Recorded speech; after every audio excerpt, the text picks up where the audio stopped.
first read about Zheng He last year, I was totally intrigued. How is it that I had ever heard of this guy before? He sailed 40,000 miles across the South China Seas and the Indian Ocean, decades before Columbus and Vasco da Gama had made it to the coast of Africa.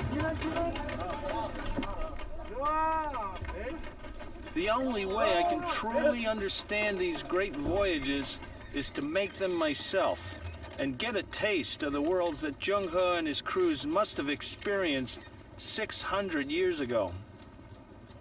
We're on the decks of the Green Eyebrow, a 100-foot replica of a renowned Song Dynasty junk, at the mouth of the Yangtze, exactly where Zheng He started and ended.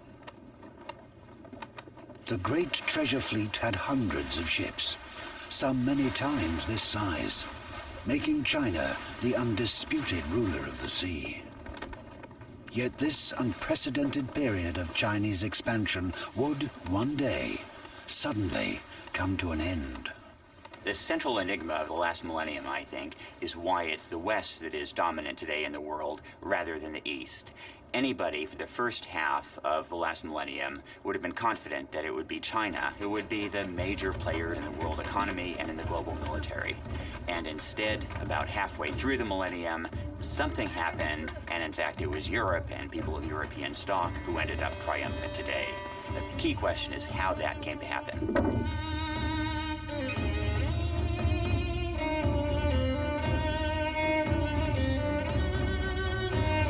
27,000 men, 317 ships, giants of the ocean.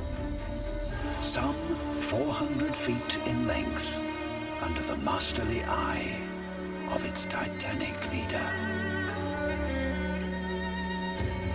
They say his voice bellowed like a dozen thunderous bells, and his eyes glared down from his 7-foot frame.